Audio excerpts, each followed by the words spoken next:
ಹರೇ ಕೃಷ್ಣ. ಎಲ್ಲರಿಗೂ ಸ್ವಾಗತ. ಭಗವದ್ಗೀತೆಯ ಅಧ್ಯಯನದ ಮುಂದುವರಿದ ಭಾಗವನ್ನು ನಾವು ಈಗ ನೋಡೋಣ.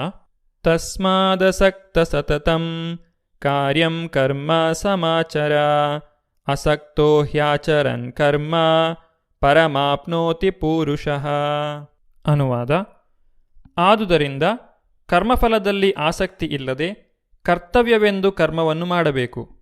ಅನಾಸಕ್ತ ಕರ್ಮದಿಂದ ಮನುಷ್ಯನು ಪರಮಪ್ರಭುವನ್ನು ಹೊಂದಬಹುದು. ಯೋಗ್ಯ ಮಾರ್ಗದರ್ಶನ ಪಡೆದು ಕೃಷ್ಣನಿಗಾಗಿ ಅಥವಾ ಕೃಷ್ಣ ಪ್ರಜ್ಞೆಯಲ್ಲಿ ಕೆಲಸ ಮಾಡುತ್ತಾ ಕರ್ಮಫಲದ ಬಗ್ಗೆ ನಿರ್ಲಿಪ್ತನಾಗಿರುವವನು ನಿಶ್ಚಯವಾಗಿಯೂ ಬದುಕಿನ ಪರಮಗುರಿಯತ್ತ ಮುನ್ನಡೆಯುತ್ತಿದ್ದಾನೆ.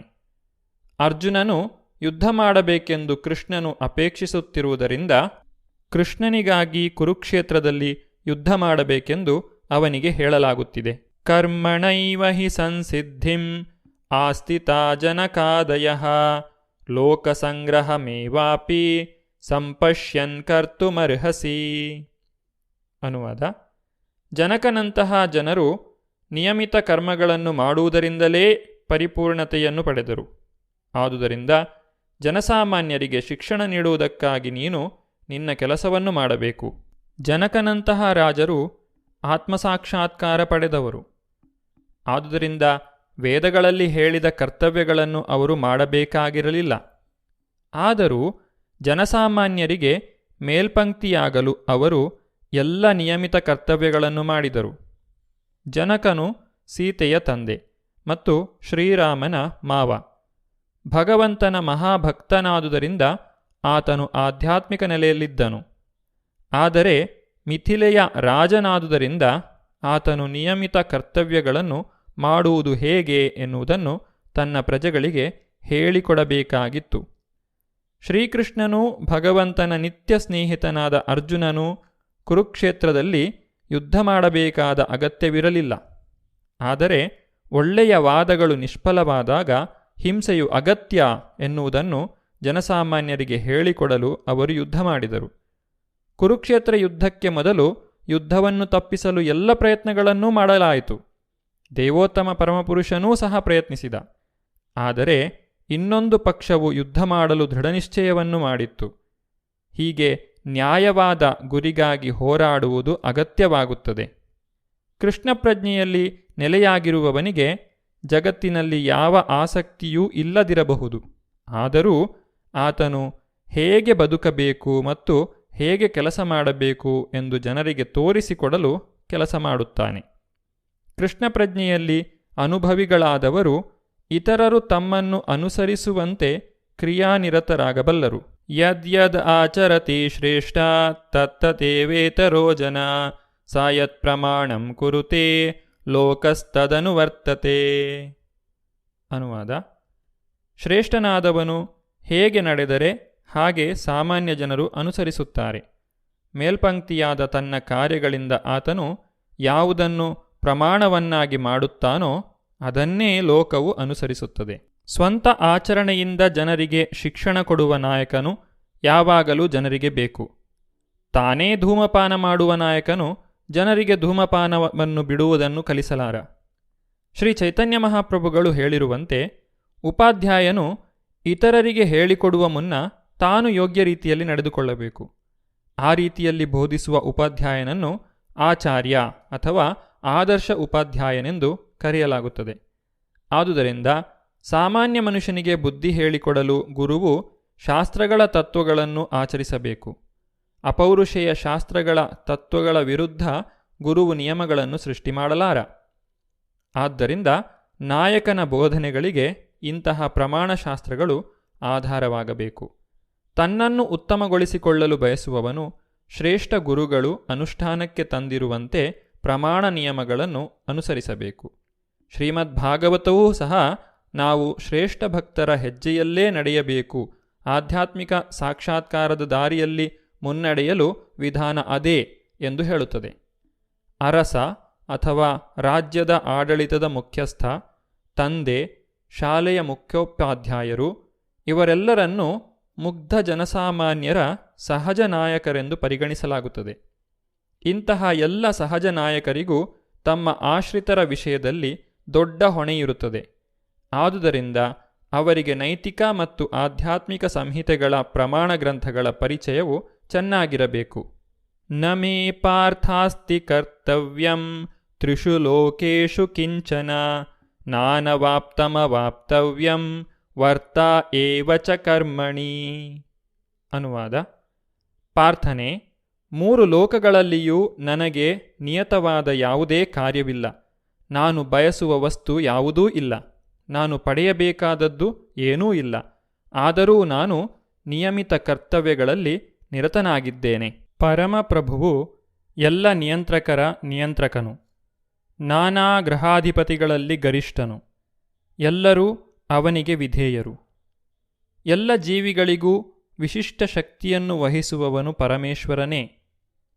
ಅವರು ಸ್ವತಃ ಪರಾತ್ಪರರಲ್ಲ. ಅವನು ಎಲ್ಲ ದೇವತೆಗಳಿಗೂ ಪೂಜಾರ್ಹನು ಮತ್ತು ಎಲ್ಲ ನಿರ್ದೇಶಕರ ಪರಮನಿರ್ದೇಶಕನು. ಆದುದರಿಂದ ಅವನು ಎಲ್ಲ ಬಗೆಯ ಲೌಕಿಕ ನಾಯಕರನ್ನು ಮೀರಿದವನು. ಎಲ್ಲರಿಗೂ ಪೂಜಾರ್ಹನು. ಅವನಿಗಿಂತ ಶ್ರೇಷ್ಠರಿಲ್ಲ. ಅವನೇ ಎಲ್ಲ ಕಾರಣಗಳ ಪರಮಕಾರಣನು.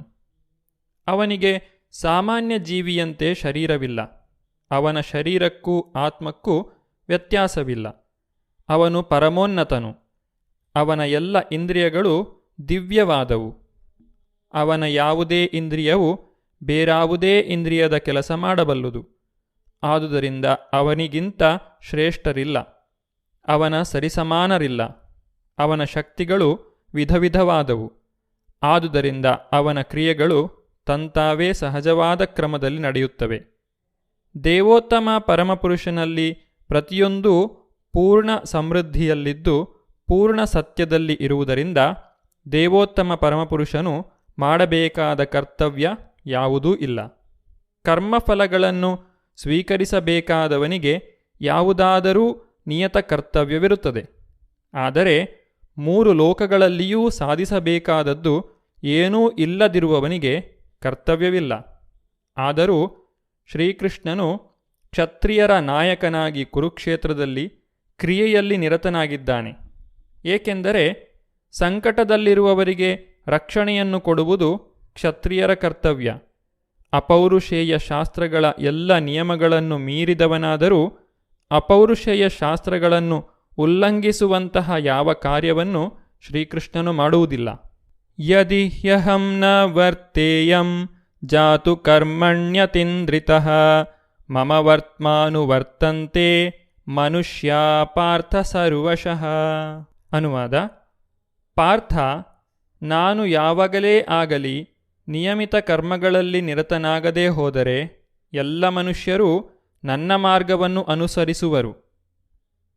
ಆಧ್ಯಾತ್ಮಿಕ ಬದುಕಿನ ಮುನ್ನಡೆಗಾಗಿ ಸಾಮಾಜಿಕ ಶಾಂತಿಯ ಸಮತೋಲನವನ್ನು ಉಳಿಸಿಕೊಳ್ಳಲು ಪ್ರತಿಯೊಬ್ಬ ನಾಗರಿಕ ಮನುಷ್ಯನೂ ಅನುಸರಿಸಬೇಕಾದ ಸಾಂಪ್ರದಾಯಿಕವಾದ ಕೌಟುಂಬಿಕ ಪದ್ಧತಿಗಳಿವೆ.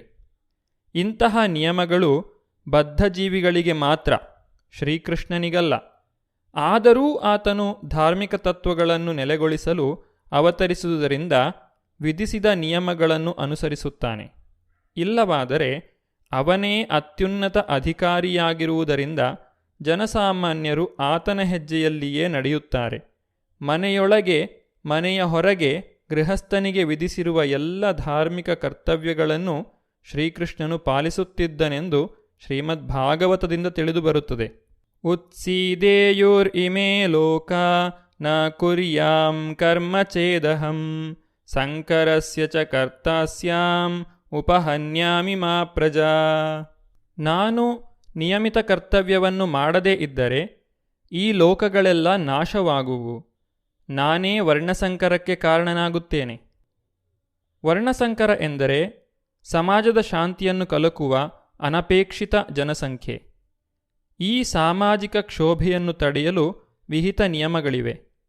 ಇವುಗಳಿಂದ ಜನತೆಯು ತಾನಾಗಿಯೇ ಶಾಂತಿಯುತವಾಗಿ ಬದುಕಿನಲ್ಲಿ ಆಧ್ಯಾತ್ಮಿಕ ಪ್ರಗತಿಗೆ ವ್ಯವಸ್ಥೆಗೊಳ್ಳುತ್ತದೆ. ಶ್ರೀಕೃಷ್ಣನು ಅವತಾರ ಮಾಡಿದಾಗ ಆತನು ಸಹಜವಾಗಿ ಇಂತಹ ನಿಯಮ ನಿಬಂಧನೆಗಳೊಡನೆ ವ್ಯವಹರಿಸುತ್ತಾನೆ. ಇಂತಹ ಮುಖ್ಯವಾದ ಆಚರಣೆಗಳ ಘನತೆಯನ್ನೂ ಅಗತ್ಯವನ್ನೂ ಕಾಪಾಡಲು ಹೀಗೆ ಮಾಡಬೇಕಾಗುತ್ತದೆ. ಭಗವಂತನು ಎಲ್ಲ ಜೀವಿಗಳ ತಂದೆ. ಜೀವಿಗಳಿಗೆ ತಪ್ಪು ಮಾರ್ಗದರ್ಶನ ದೊರೆತರೆ ಪರೋಕ್ಷವಾಗಿ ಅದರ ಹೊಣೆ ಭಗವಂತನದು. ಆದುದರಿಂದ ನಿಯಂತ್ರಕ ತತ್ವಗಳನ್ನು ಸಾಮಾನ್ಯವಾಗಿ ಅಸಡ್ಡೆ ಮಾಡಿದಾಗಲೆಲ್ಲ ಭಗವಂತನೇ ಭೂಮಿಗಿಳಿದು ಬಂದು ಸಮಾಜವನ್ನು ತಿದ್ದುತ್ತಾನೆ. ಆದರೂ ನಾವು ಈ ಸಂಗತಿಯನ್ನು ಎಚ್ಚರದಿಂದ ಗಮನಿಸಬೇಕು. ನಾವು ಭಗವಂತನ ಹೆಜ್ಜೆಯಲ್ಲೇ ನಡೆಯಬೇಕು. ಆದರೆ ನಾವು ಅವನನ್ನು ಅನುಕರಿಸಲಾರೆವು ಎನ್ನುವುದನ್ನು ನೆನಪಿಡಬೇಕು. ಅನುಸರಿಸುವುದು ಮತ್ತು ಅನುಕರಿಸುವುದು ಒಂದೇ ಮಟ್ಟದಲ್ಲಿ ಇರುವುದಿಲ್ಲ. ಭಗವಂತನು ತನ್ನ ಬಾಲ್ಯದಲ್ಲಿ ಗೋವರ್ಧನಗಿರಿಯನ್ನು ಎತ್ತಿದನು. ನಾವು ಅವನನ್ನು ಅನುಕರಿಸಲಾರೆವು. ಇದನ್ನು ಯಾವ ಮನುಷ್ಯನೂ ಮಾಡಲು ಸಾಧ್ಯವಿಲ್ಲ. ನಾವು ಆತನ ಉಪದೇಶಗಳನ್ನು ಅನುಸರಿಸಬೇಕು. ಆದರೆ ನಾವು ಯಾವಾಗಲೂ ಅವನನ್ನು ಅನುಕರಿಸಬಾರದು. ಮನುಷ್ಯನು ಭಗವಂತನ ಮತ್ತು ಅವನಿಂದ ಅಧಿಕಾರ ಪಡೆದ ಸೇವಕರ ಉಪದೇಶಗಳನ್ನು ಅನುಸರಿಸಬೇಕು ಅಷ್ಟೇ. ಅವರ ಉಪದೇಶಗಳು ನಮಗೆ ಕಲ್ಯಾಣಕರ. ಬುದ್ಧಿವಂತನಾದ ಮನುಷ್ಯನು ಅವರು ಉಪದೇಶಿಸಿದಂತೆ ಆಚರಿಸುತ್ತಾನೆ. ಆದರೆ ಅವರ ಕಾರ್ಯಗಳನ್ನು ಅನುಕರಿಸದಂತೆ ಎಚ್ಚರಿಕೆ ವಹಿಸಬೇಕು.